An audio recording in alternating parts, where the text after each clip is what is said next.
Good morning, student. Welcome to LMS online classes. As per the Vijayanagara Sri Krishna Devaraya University Ballari, for the fifth semesters of BCom, there is a subject that is Principles and Practice of Auditing. So, in this session, in the first module, this is the third session of Principles and Practice of Auditing. In the previous sessions, we discussed about meaning, definitions and objectives of audit. ಲೆಕ್ಕ ಪರಿಶೋಧನೆಯ ಅರ್ಥ, ವ್ಯಾಖ್ಯಾನ ಮತ್ತು ಅದರ ಉದ್ದೇಶಗಳನ್ನು ಹಿಂದಿನ ತರಗತಿಯಲ್ಲಿ ನಾವು ತಿಳ್ಕೊಂಡಿದ್ದೇವೆ. In this session, we are going to discuss about errors and frauds and types of errors and frauds. First, let us discuss about the frauds. Before we are going to discuss about what you mean by frauds and errors, let us once again we shall understand what is the need of auditing or audit. We know that in the early days, when production was under the small quantity, there was no need to invest huge amount. It means that the owner himself is going to contribute the amount which is being required for his business undertakings or industries. So he himself is going to maintain all the books of accounts. So there was no any doubts about the books of accounts which have been maintained by himself. ಅವನಿಗೆ ತಾನು ಇಟ್ಟಂಥ ಪುಸ್ತಕಗಳ ಬಗ್ಗೆ ಯಾವುದೇ ಅನುಮಾನಗಳಿರಲಿಲ್ಲ. ಆಗ ಈ ಲೆಕ್ಕ ಪರಿಶೋಧನೆಯ ಅವಶ್ಯಕತೆಯೇ ಇರಲಿಲ್ಲ. ಆದರೆ ಇತ್ತೀಚಿನ ದಿನಮಾನಗಳಲ್ಲಿ ಆಗಿರುವಂಥ ಕೈಗಾರಿಕಾ ಕ್ರಾಂತಿ, ಔದ್ಯೋಗಿಕ ಕ್ರಾಂತಿ, ಮಲ್ಟಿನ್ಯಾಷನಲ್ ಕಂಪ್ನಿ ಎಂಟ್ರಿ, ಬಹುರಾಷ್ಟ್ರೀಯ ಸಂಸ್ಥೆಗಳ ಪಾಲ್ಗೊಳ್ಳುವಿಕೆ, ಗ್ಲೋಬಲ್ ಕಾಂಪಿಟೇಟಿವ್ ಮಾರ್ಕೆಟ್, ಅಂತಾರಾಷ್ಟ್ರೀಯ ಒಂದು ಮಾರುಕಟ್ಟೆ ಸೃಷ್ಟಿಯಾದಾಗ ಬೇಡಿಕೆ ಹೆಚ್ಚಾಯಿತು. ಅದಕ್ಕನುಗುಣವಾಗಿ ಉತ್ಪಾದನೆಯ ಹೆಚ್ಚಳವೂ ಸಹ ಅವಶ್ಯಕತೆ ಆಯಿತು. ಅದಕ್ಕಾಗಿ ದೊಡ್ಡ ಗಾತ್ರದ ಬಂಡವಾಳದ ಅವಶ್ಯಕತೆಯೇ ಬಂತು. ಆಗ ಒಬ್ಬ ವ್ಯಕ್ತಿನೇ ಆ ಸಂಪೂರ್ಣ ಬಂಡವಾಳನ ಹೂಡದೆ ಆ ಸಂಸ್ಥೆಗೆ ಬೇಕಾಗಿರುವಂಥ ಬಂಡವಾಳವನ್ನು ಹಲವಾರು ವ್ಯಕ್ತಿಗಳು ಸೇರಿಕೊಂಡು ಹೂಡಿದರು. ಸಾವಿರಾರು ವ್ಯಕ್ತಿಗಳು, ಲಕ್ಷಾಂತರ ವ್ಯಕ್ತಿಗಳು ಆ ಸಂಸ್ಥೆಗೆ ಬಂಡವಾಳವನ್ನು ತೊಡಗಿಸಿದರು. ಆಗ ಅವರೆಲ್ಲ ಆ ಸಂಸ್ಥೆಯ ಎಲ್ಲ ವ್ಯವಹಾರಗಳನ್ನು ನೋಡುವಂಥ ಸಾಧ್ಯತೆ ಕಡಿಮೆ ಆಯಿತು. ಆಗ ಆ ಸಂಸ್ಥೆಯ ಲೆಕ್ಕಪತ್ರಗಳನ್ನು ನಿರ್ವಹಣೆ ಮಾಡಲಿಕ್ಕಾಗಿ there was one separate department, that is administrative departments, under which manager, superintendent, accountant, clerical staffs, they are going to maintain the books of accounts. ಅವರೆಲ್ಲ ಪುಸ್ತಕಗಳನ್ನು ಬರೆದಿರ್ತಾಯಿದ್ರು, ಸಂಸ್ಥೆಯ ವ್ಯವಹಾರಗಳನ್ನು ಅವರೇ ನಡೆಸ್ತಾಯಿದ್ರು. ಆಗ ಅವರು ಇಟ್ಟಂಥ ಅಂದರೆ ಆ ಗುಮಾಸ್ತರು ಇಟ್ಟಂಥ ಆ ಲೆಕ್ಕ ಪತ್ರಗಳ ಬಗ್ಗೆ ಅನುಮಾನಗಳ ಸಂಸ್ಥೆಯ ಮಾಲೀಕರಲ್ಲಿ ಸೃಷ್ಟಿಯಾದವು. ಆಗ ಈ ಲೆಕ್ಕ ಪರಿಶೋಧನೆಯ ಅವಶ್ಯಕತೆ ಬಹಳ ಅನಿವಾರ್ಯ ಆಯಿತು ಅಂತ ನಾವು ಹೇಳ್ಬೋದು. ಹಾಗಾಗಿ ಇವತ್ತು ಲೆಕ್ಕ ಪರಿಶೋಧನೆಯನ್ನು ನಾವು ಮಾಡುವಂಥ ಉದ್ದೇಶ ಗುಮಾಸ್ತರಿಟ್ಟಿರುವಂಥ ಲೆಕ್ಕ ಪುಸ್ತಕಗಳ ಸತ್ಯಾಸತ್ಯತೆಗಳನ್ನು ತಿಳಿಯುವುದು ಅಂತ. ಆದರೆ ಎಲ್ಲರಿಗೂ ಗೊತ್ತು, ಎಲ್ಲಿ ಹಣ ಇರುತ್ತೆ ಅಲ್ಲಿ ಹಣದ ದುರುಪಯೋಗ ಸಾಧ್ಯತೆ ಹೆಚ್ಚಾಗುತ್ತೆ. ಆ ಕಾರಣಕ್ಕಾಗಿ ಇಲ್ಲೇ ನಾವು ಲೆಕ್ಕ ಪುಸ್ತಕನ ಪರಿಶೀಲನೆ ಮಾಡಬೇಕಾಗತ್ತೆ. ಇಲ್ಲೇ we are going to discuss about frauds and errors here in this session. As we know that the term frauds means the willful misrepresentation made with an intention of deceiving others by the accountant. ಅಂದರೆ ಉದ್ದೇಶಪೂರ್ವಕವಾಗಿಯೇ ಆ ಸಂಸ್ಥೆಯ ಲೆಕ್ಕ ಪುಸ್ತಕಗಳಲ್ಲಿ ಮೋಸವನ್ನು ಮಾಡುವುದು, ಈ ತಪ್ಪುಗಳನ್ನು ಮಾಡುವುದು, ವಂಚನೆಯನ್ನು ಮಾಡುವುದು ತಪ್ಪು ಅಂತ ನಾವು ಹೇಳ್ಬೋದು, ಅಥವಾ ಅಪರಾಧ ಅಂತ ನಾವು ಇಲ್ಲಿ ಕರಿಬೋದು.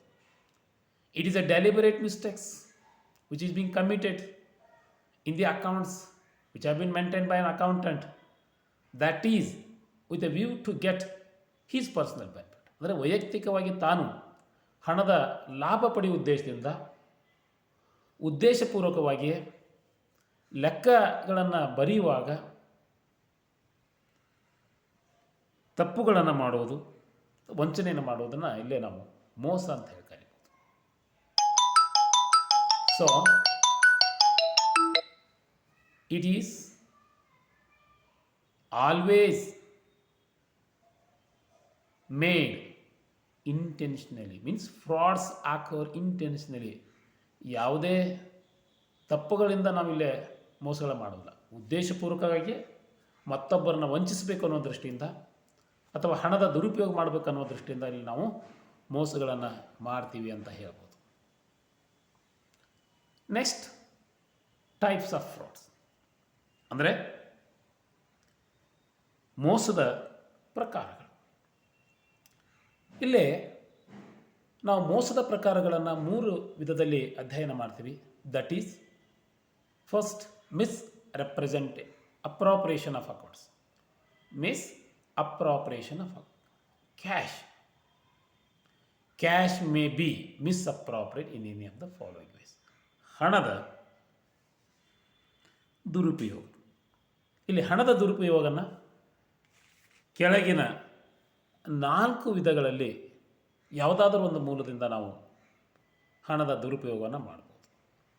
ಒಂದನೇದಾಗಿ receiving more but recording less.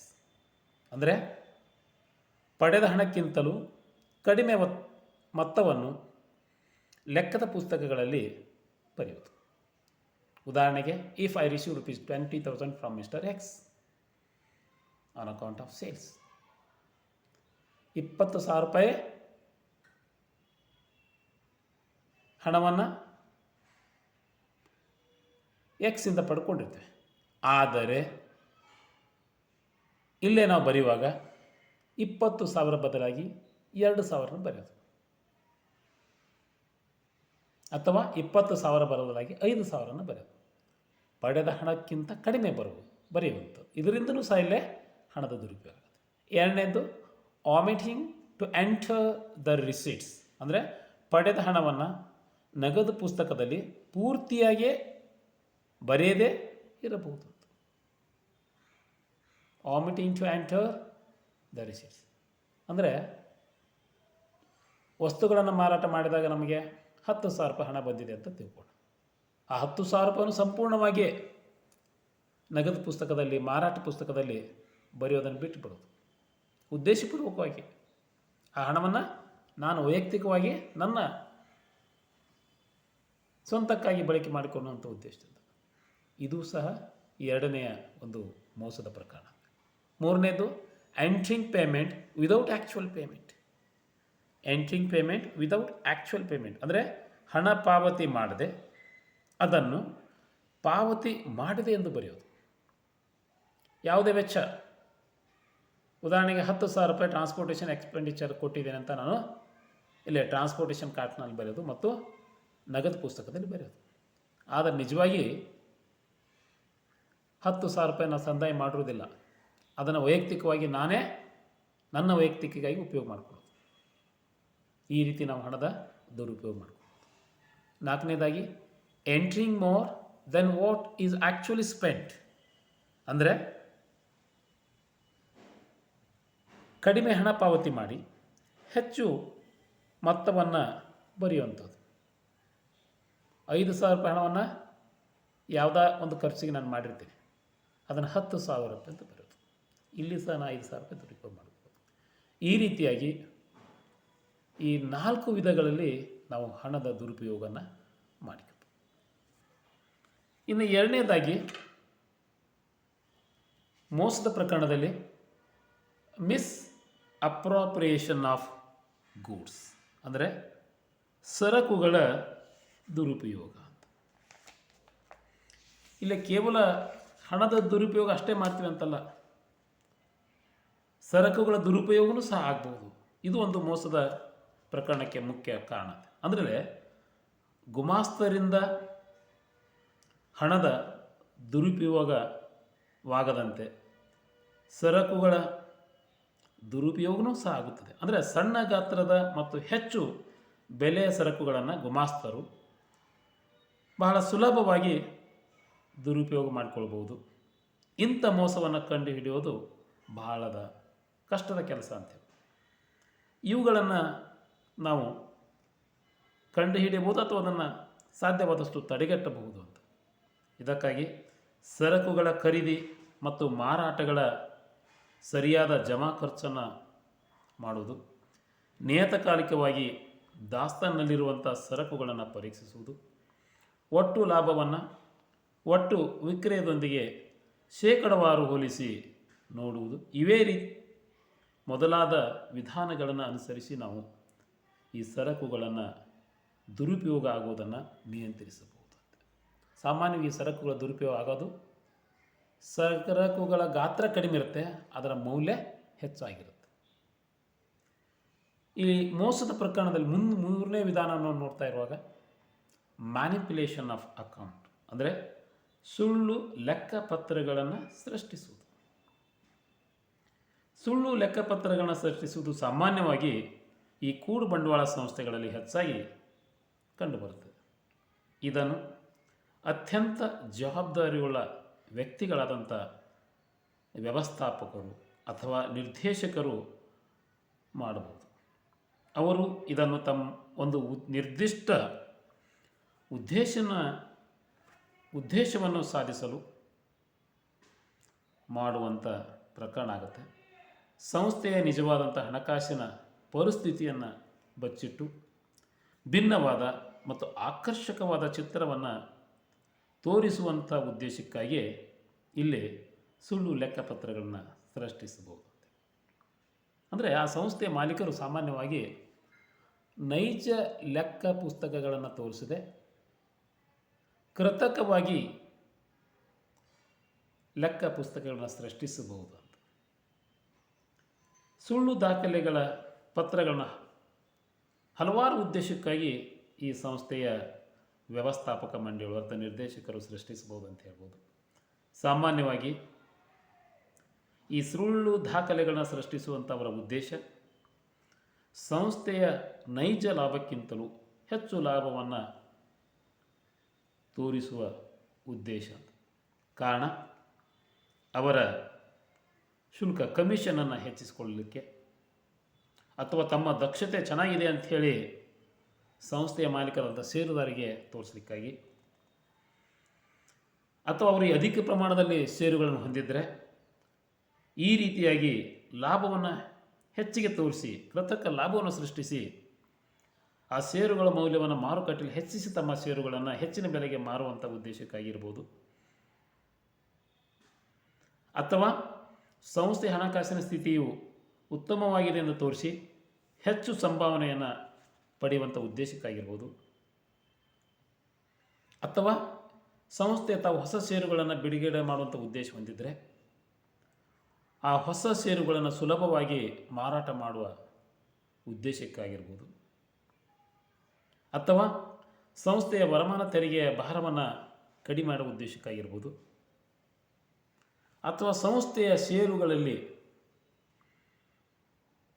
ಅಥವಾ ಸಂಸ್ಥೆಯ ಷೇರುಗಳ ಮೌಲ್ಯವನ್ನು ಕಡಿಮೆ ಮಾಡಿ, ಅಂದರೆ ಲಾಭದ ಪ್ರಮಾಣವನ್ನು ಕಡಿಮೆ ಮಾಡಿದಾಗ ಸಂಸ್ಥೆಗಳ ಷೇರುಗಳ ಮೌಲ್ಯ ಕಡಿಮೆ ಆಗುತ್ತೆ.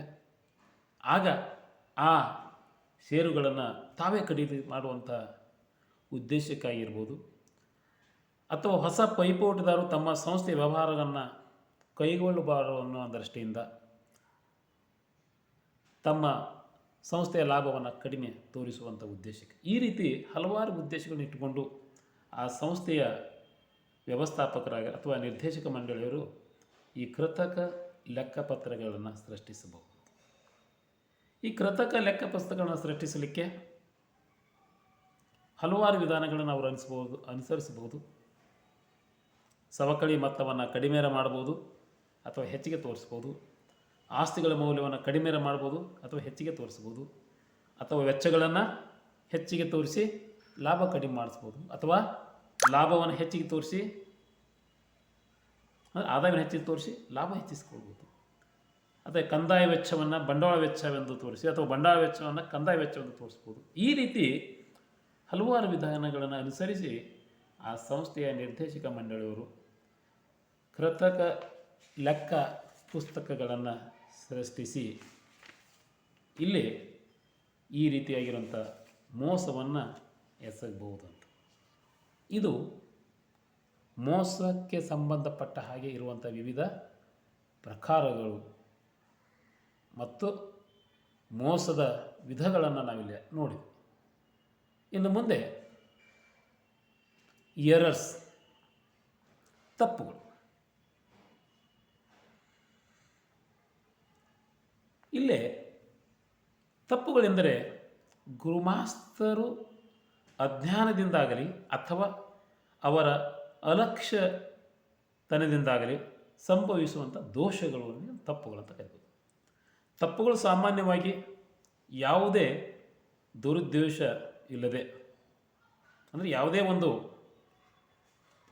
ಉದ್ದೇಶ ಇಲ್ಲದೆ, ಅಂದರೆ ಉದ್ದೇಶಪೂರ್ವಕವಾಗದೆ ಆಗುವಂಥ ಸಾಮಾನ್ಯ ದೋಷಗಳನ್ನು ನಾವಿಲ್ಲಿ ತಪ್ಪುಗಳು ಅಂತ ಕರಿಬೋದು. Any mistake occurring in the process of recording day to day transactions, ಅಂದರೆ ದೈನಂದಿನ ಚಟುವಟಿಕೆಗಳನ್ನು ಬರೆಯುವಂಥ ಸಂದರ್ಭದಲ್ಲಿ ಯಾವುದೇ ರೀತಿಯ ದೋಷಗಳಾಗ್ತಂದ್ರೆ ಅದನ್ನು ನಾವು ತಪ್ಪುಗಳು ಅಂತ ಕರಿಬೋದು. ಅಥವಾ unintentional mistakes occurred without notice in the process of routine bookkeeping and accounting, ಅಂದರೆ ಉದ್ದೇಶಪೂರ್ವ ಇಲ್ಲದೆ, ಯಾವುದೇ ದುರುದ್ದೇಶ ಇಲ್ಲದೆ ಲೆಕ್ಕ ಪುಸ್ತಕಗಳನ್ನು ಬರೆಯುವಂಥ ಸಂದರ್ಭದಲ್ಲಿ ಆಗಿರುವಂಥ ಕೆಲವು ಪ್ರಕರಣಗಳು, ದೋಷಗಳು, ತಪ್ಪುಗಳನ್ನು ಕರೀಬೋದು. It may arise due to negligence or ignorance of principles of bookkeeping. ಸಾಮಾನ್ಯವಾಗಿ ಇಂಥ ತಪ್ಪುಗಳ ಅಥವಾ ದೋಷಗಳಾಗೋದು ಆ ಲೆಕ್ಕ ಪುಸ್ತಕಗಳನ್ನು ಬರೆಯುವಂಥ ವ್ಯಕ್ತಿಗೆ ಸಂಪೂರ್ಣವಾದ ಆ ಲೆಕ್ಕಶಾಸ್ತ್ರದ ಅರಿವು ಇಲ್ಲದಂಥ ಸಂದರ್ಭದಲ್ಲಿ ಅಥವಾ ಅವನ ನಿಷ್ಕಾಳಜಿಯಿಂದ ಇಲ್ಲೇ ಇಂಥ ತಪ್ಪುಗಳಾಗಬಹುದು ಅಂತ. ಇಲ್ಲೇ ತಪ್ಪುಗಳ ಪ್ರಕಾರಗಳನ್ನು ನಾವು ನೋಡ್ಬೋದು. ತಪ್ಪುಗಳ ಪ್ರಕಾರಗಳನ್ನು ನಾವು ಇಲ್ಲೇ ಎರಡು ವಿಧದಲ್ಲಿ ವಿಂಗಡಿಸ್ತೇವೆ. ಒಂದನೇದು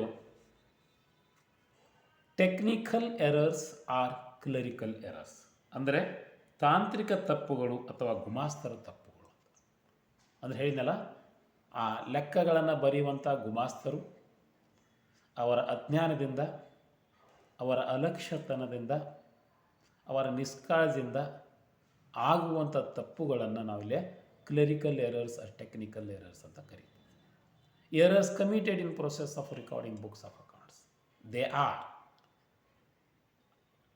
ಫಸ್ಟ್ ಎರರ್ಸ್ ಆಫ್ ಒಮಿಷನ್, ಅಂದರೆ ಬರೆಯುವುದನ್ನು ಬಿಟ್ಟಿರುವ ತಪ್ಪುಗಳು.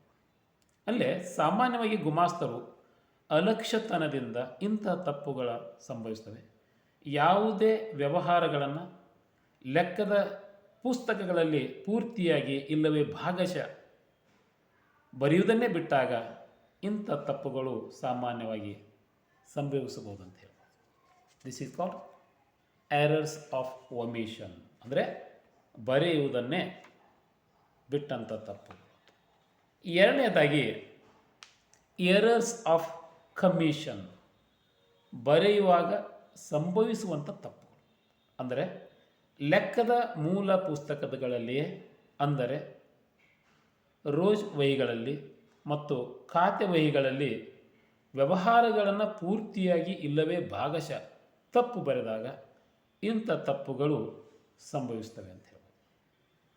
ಅಂದರೆ ಉದಾಹರಣೆಗಾಗಿಲ್ಲೇ 1950 ರೂಪಾಯಿ ಖರೀದಿಯ ವ್ಯವಹಾರಗಳನ್ನು ಖರೀದಿ ಪುಸ್ತಕದಲ್ಲಿಯೇ 1590 ಎಂದು ಬರೆಯುವುದು.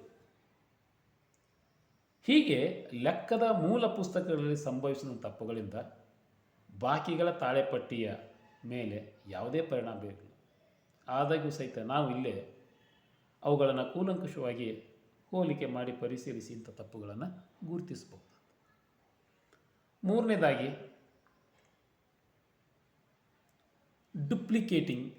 ಕಾಂಪೆನ್ಸೇಟಿಂಗ್ ಎರರ್ಸ್ ಅಂದರೆ ಸರಿದೂಗುವಂಥ ತಪ್ಪುಗಳು.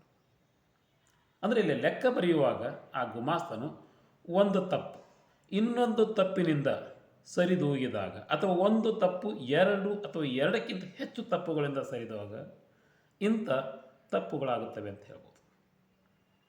ಉದಾಹರಣೆಗೆ ಅನ ಖಾತೆಗೆ 100 ರೂಪಾಯಿ ಖರ್ಚು ಹಾಕಬೇಕಾಗಿತ್ತು, ಆದರೆ ಕೈ ತಪ್ಪಿ ಕೇವಲ 10 ರೂಪಾಯಿ ಖರ್ಚು ಹಾಕೋದು. ಅದೇ ವೇಳೆಗೆ ಬೋನ ಖಾತೆಗೆ 10 ರೂಪಾಯಿ ಖರ್ಚು ಹಾಕೋದು, ಅದರ ಬದಲಾಗಿ ಅವನ ಖಾತೆಗೆ 100 ರೂಪಾಯಿ ಖರ್ಚು ಹಾಕೋದು. ಒಟ್ಟು ಖರ್ಚು 110 ರೂಪಾಯಿನೇ ಆಗಿರುತ್ತೆ. ಆದರೆ ವ್ಯಕ್ತಿಗಳ ಖಾತೆಗೆ ನಾವು ಖರ್ಚು ತೋರಿಸುವಾಗ ತಪ್ಪಾಗಿ ಅವನ ಖಾತೆಯಿಂದ ಇವನಿಗೆ, ಇವನ ಖಾತೆಯಿಂದ ಅವನಿಗೆ ತೋರಿಸುವಾಗ ಆದಂಥ ತಪ್ಪುಗಳನ್ನಲ್ಲಿ ನಾವು ಕಾಂಪೆನ್ಸೇಟಿಂಗ್ ಎರರ್ಸ್ ಅಂದರೆ ಸರಿದೂಗುವಂಥ ತಪ್ಪುಗಳು ಅಂತ ಕರೀಬೋದು. ನಾಲ್ಕನೇದಾಗಿ ಡುಪ್ಲಿಕೇಟಿಂಗ್ ಎರರ್ಸ್ ಅಂತ ಕರೀತಾರೆ. ಅಂದರೆ ಇಮ್ಮುಡಿಯ ತಪ್ಪುಗಳು. ಒಂದೇ ವ್ಯವಹಾರವನ್ನು 2 ಸಲ ಲೆಕ್ಕದ ಮೂಲ ಪುಸ್ತಕದಲ್ಲಿ ಬರೆದಾಗ ಇಂಥ ತಪ್ಪುಗಳಾಗುತ್ತವೆ ಅಂತ ಹೇಳ್ಬೋದು. ಇಂಥ ತಪ್ಪುಗಳಿಂದ ಬಾಕಿಗಳ ತಾಳೆಪಟ್ಟಿಯಲ್ಲಿ ಯಾವುದೇ ವ್ಯತ್ಯಾಸ ಆಗುವುದಿಲ್ಲ. ಇಂಥ ತಪ್ಪುಗಳನ್ನು ಕಂಡುಹಿಡಿಯುವುದು ಸ್ವಲ್ಪ ಕಷ್ಟದ ಕೆಲಸ ಅಂತ ಕರೀಬೋದು. ಈ ರೀತಿ ಈ ಗುಮಾಸ್ತರು ಮಾಡುವಂಥ ತಪ್ಪುಗಳಲ್ಲಿ ನಾವು 4 ವಿಧಗಳನ್ನು ಗುರುತಿಸಬಹುದು ಅಂತ. ಇನ್ನು ತಪ್ಪಿನ 2ನೇ ಪ್ರಕರಣಗಳಲ್ಲಿ ಎರರ್ಸ್ ಆಫ್ ಪ್ರಿನ್ಸಿಪಲ್ಸ್ ಅಂದರೆ ತಾತ್ವಿಕ ತಪ್ಪುಗಳು. ಇಲ್ಲಿ ಲೆಕ್ಕಶಾಸ್ತ್ರದ ನಿಯಮಗಳ ಪ್ರಕಾರ ವ್ಯವಹಾರಗಳನ್ನು ಲೆಕ್ಕದ ಪುಸ್ತಕಗಳಲ್ಲಿ ಬರೆಯದಿದ್ದಾಗ ಸಾಮಾನ್ಯವಾಗಿ ಇಂಥ ತಾತ್ವಿಕ ತಪ್ಪುಗಳು ಸಂಭವಿಸ್ತವೆ. ಇಂಥ ತಪ್ಪುಗಳು ಸಾಮಾನ್ಯವಾಗಿ ಗುಮಾಸ್ತರ ಅಜ್ಞಾನದಿಂದ ಉಂಟಾಗುತ್ತವೆ ಅಂತ ಹೇಳ್ಬೋದು. ಗುಮಾಸ್ತರಿಗೆ ಲೆಕ್ಕಶಾಸ್ತ್ರದ ಮೂಲಭೂತ ತತ್ವಗಳು ಮತ್ತು ಜಮಾ ಖರ್ಚಿನ ನಿಯಮಗಳ ಬಗ್ಗೆ ಪೂರ್ತಿ ಜ್ಞಾನವಿಲ್ಲದಿದ್ದಾಗ ಇಂಥ ತಪ್ಪುಗಳು ಸಂಭವಿಸುತ್ತವೆ ಅಂತ.